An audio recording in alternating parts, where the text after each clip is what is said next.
Hello बच्चों, let's read the following question. If suddenly the gravitational force of attraction between the Earth and the satellite revolving around it becomes zero, what will happen to the satellite?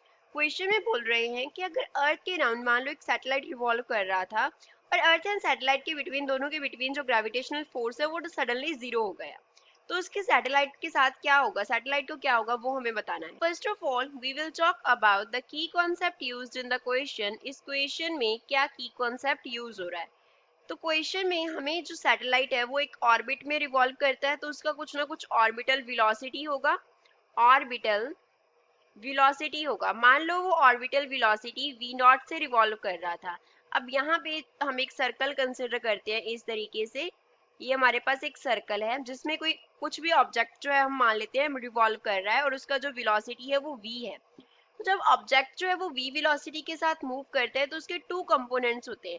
एक तो उसका component है जो उसको circle के around move करवाता है, दूसरा उसका कंपोनेंट होता है जो टेंजेंशियल कंपोनेंट होता है। इस तरीके से ये हमारे पास क्या होता है, टेंजेंशियल कंपोनेंट ऑफ वेलोसिटी होता है। अब टेंजेंशियल कंपोनेंट ऑफ वेलोसिटी क्या होता है कि जो ऑर्बिट को लीनियर मोशन में मूव करने को कोशिश करता है। टेंजेंशियल कंपोनेंट की वजह से जो वेलोसिटी है वो लीनियर होता है, but due to centripetal force, यहाँ पे एक फोर्स लग रहा होता है कैपिटल एफ।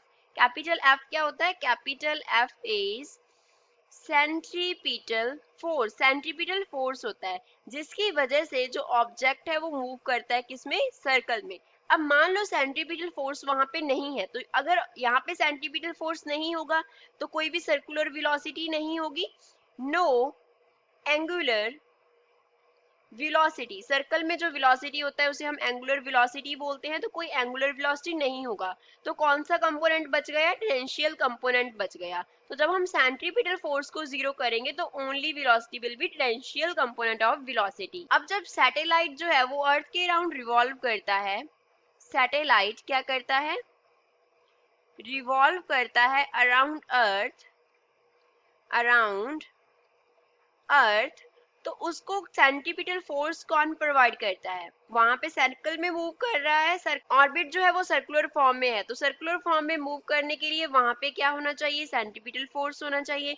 तो सेंट्रीपिटल फोर्स प्रोवाइड कौन करता है, ग्रेविटेशनल फोर्स प्रोवाइड करती है। ग्रेविटेशनल फोर्स कौन प्रोवाइड करता है, centripetal force is provided by gravitational force. तो अगर हमने ग्रेविटेशनल फोर्स को जीरो कर दिया तो हम क्या जीरो कर रहे हैं, सेंट्रीपिटल फोर्स को जीरो कर रहे हैं।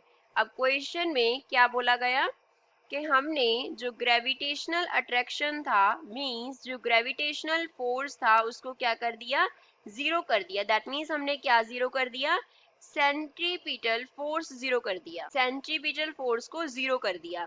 अब जब सैटेलाइट का सेंट्रीपिटल फोर्स जीरो हो गया तो उसके पास कोई भी एंगुलर वेलोसिटी नहीं बचेगा। दैट मींस उसका जो एंगुलर वेलोसिटी का कंपोनेंट होगा दैट विल बिकम जीरो।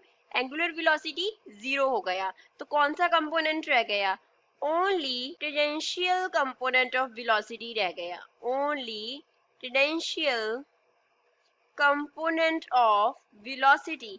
तो टेंजेंशियल कंपोनेंट ऑफ वेलोसिटी से अगर ऑब्जेक्ट मूव करेगा, तो जैसे हमने देखा अब यहाँ पे जो सेंटर था वहां पे तो हम अगर अर्थ कंसिडर कर ले, यहाँ पे हम कंसिडर कर सकते हैं अर्थ, और जिस पॉइंट पे हम v ले रहे थे वहां पे हम v नॉट ले सकते हैं, orbital velocity of satellite s consider कर लेते हैं। यहाँ पे जो कैपिटल s है वो रिप्रेजेंट करता है सैटेलाइट को, capital s here is satellite. तो सैटेलाइट क्या करेगा, टेंजेंशियल कंपोनेंट ऑफ वेलोसिटी से मूव करेगा तो इस डायरेक्शन में चला जाएगा। इट मींस वो ऑर्बिट को क्या कर जाएगा, एस्केप कर जाएगा। So satellite will escape the orbit, satellite क्या करेगा, ऑर्बिट को एस्केप कर जाएगा। तो ये हमारा इस क्वेश्चन का फाइनल आंसर है। I hope you understood well, thanks.